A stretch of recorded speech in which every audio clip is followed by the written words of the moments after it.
juga adalah tabungan mereka, hak mereka yang di-give oleh negara, kemudian dikumpulkan dan dikelola oleh negara melalui dana pensiun, kemudian dikembalikan ke mereka. Lalu di mana? Di mana kerugian negara jika itu terjadi? Prioritas kita adalah mengurangi kemiskinan ekstrim yang sekarang meningkat di Jawa Tengah, Jawa Barat, Banten, Jawa Timur, dan Jakarta. AD Channel. Informasi seputar ASN dan pensiunan. Subscribe dan like video ini. Di kesempatan kali ini, mengangkat sebuah tema, yakni dana pensiunan PNS disebut membebani negara. Kita ketahui Tribuners, Menteri Keuangan Sri Mulyani ini menyebut jika pensiunan PNS atau dana pensiunan PNS menjadi beban negara karena menghabiskan sekitar 2.800 triliun rupiah. Besaran dana tersebut terdiri dari pensiunan PNS pemerintah pusat sebesar 900 triliun dan juga pemerintah daerah sebesar 1.900 triliun rupiah. Kemarin statement Pak Kamru Samad adalah Bu Sri Mulyani ini membuat gaduh pernyataannya. Silakan untuk membuat gaduhnya ini seperti apa terkait dana pensiunan PNS yang disebut membebani negara, Pak Kamru Samad. Jadi Mas Gilang, sebetulnya kan kita sama-sama menyadari tantangan utama kita hari ini, bangsa Indonesia, adalah menuntaskan proses pemulihan ekonomi. Artinya fokus utama kita bagaimana menciptakan lapangan kerja, menahan laju penambahan kemiskinan, kemudian fokusnya bagaimana tetap melayani kesehatan masyarakat, khususnya yang masih terkena COVID. Jadi itu prioritas utama kita.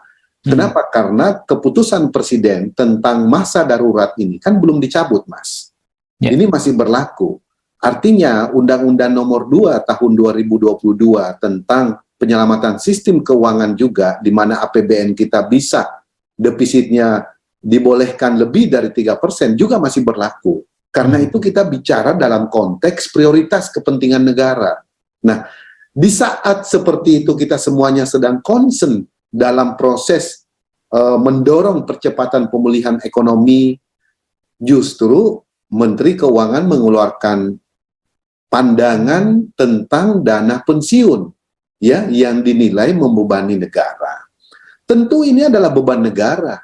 Kenapa menjadi beban negara? Karena sumber daya manusia ASN tersebut, baik PNS yang ada di desa, di kelurahan, di kecamatan, di kabupaten, sampai tingkat pusat di kementerian dan lembaga, ASN yang ada di TNI dan Polri, telah mengabdikan dirinya, telah mendedikasikan dirinya, waktu, tenaga, pikiran, dan usianya, serta karyanya untuk berkontribusi melayani rakyat sebagai aparatur negara. Ini yang harus disadari. Maka di zaman Pak Harto dulu, PNS itu betul-betul adalah satu entitas masyarakat Indonesia yang mendapatkan cukup banyak fasilitas. Ada perumahan, ada berbagai macam program-program lain, sampai anak-anaknya, bahkan berasnya waktu di zaman Orde Baru itu juga disiapkan, Mas Gilang. Artinya apa? Kenapa? Hubungannya dengan sekarang dan hari ini, hubungan dengan reformasi birokrasi kita. Karena kita memerlukan SDM-SDM yang komit terhadap penuntasan reformasi birokrasi. Nah, kalau pensiunan mereka yang nilainya per orang itu tidak seberapa, kemudian dinilai membebani negara, padahal puluhan tahun, rata-rata 30 sampai 40 tahun pengabdian mereka, ya, itu kemudian tidak lagi mendapatkan, terus bagaimana nasib mereka? Mereka mau makan apa? Sementara dulu dilarang orang berbisnis. PNS itu kan tidak boleh menjadi komisaris di di PT, tidak boleh menjadi direktur di PT, di perusahaan swasta dan seterusnya. Dia tidak punya waktu untuk bisa berbisnis gitu. Karena dari pagi jam 7 apel di kantor, ya apel pagi, upacara pagi, lapor, dia pulang jam 3, jam 4. Kadang-kadang kalau ada kunjungan atasannya, kepala dinasnya, dan seterusnya, itu juga bisa melayani sampai malam. Nah, waktu 30-an tahun itulah yang kemudian negara memberikan penghargaan bahwa tunjangan mereka harus diberikan jaminan di usia pensiun. Jadi ada penghargaan oleh negara terhadap masyarakat yang sudah mengabdi sebagai aparatur negara. Itu dulu konteksnya. Baru kemudian kita lihat angka, kita lihat nilainya, ya, kita lihat beban APBN-nya. Nah, kita lihat kondisi keuangan negara. Jadi 2.800 triliun itu dari mana? Tahun berapa? Dan untuk kemana saja? Kan itu juga kalau dibayangkan kalau pensiunan tersebut mendapatkan tunjangan 3-5 juta per bulan, misalnya, ada yang 1 juta lebih malah, mereka dapat tunjangan, Mas Gilang, mereka langsung ke pasar belanja. Kan begitu. Mereka belanja, dia beli berbagai macam kebutuhan bulanan mereka, itu juga bagian dari penggerak ekonomi yang mendorong sektor real. Lalu di mana? Di mana kerugian negara jika itu terjadi? Kan tidak ada kerugian.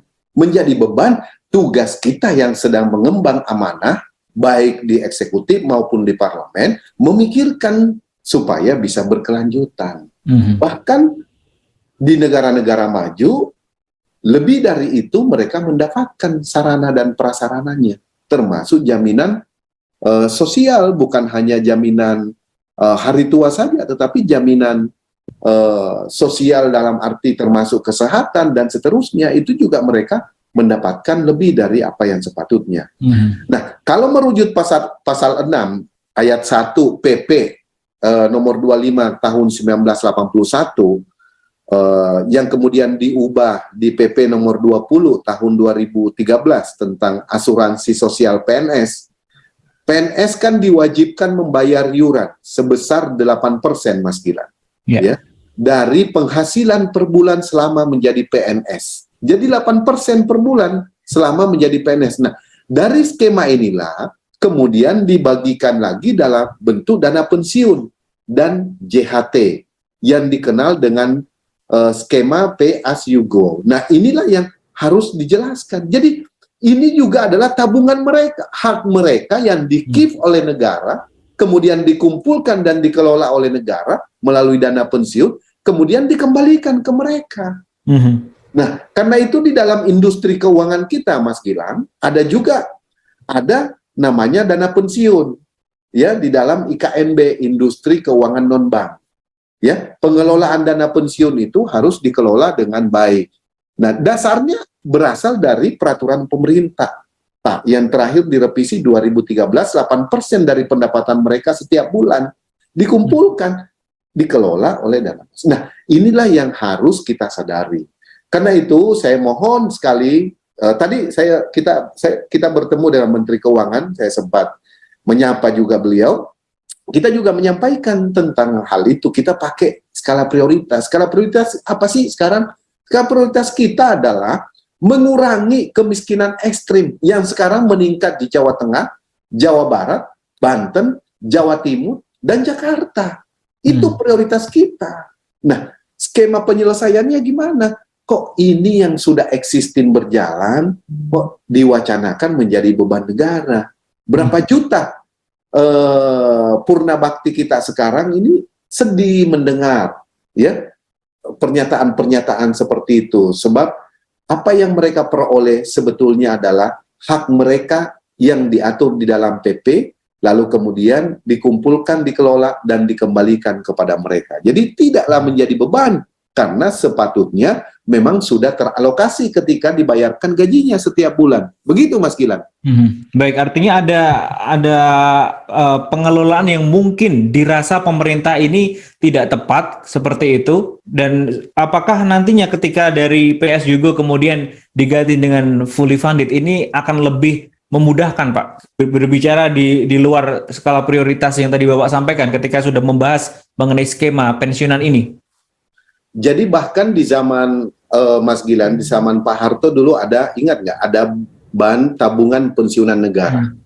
Ingat nggak? Jadi begitu concernnya negara memikirkan, sampai instrumen pengelolaan pembiayaannya pun dibuatkan satu bank, perbankan yang khusus untuk melayani itu.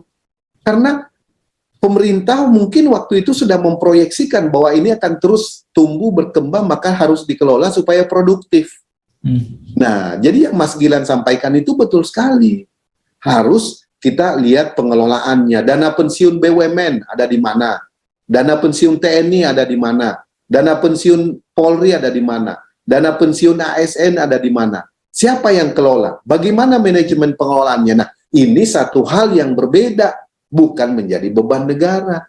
Nah, jadi ini soal pengelolaan, bagaimana cara menempatkan, mengelola dana itu supaya produktif dan justru bisa memberikan nilai tambah, value add.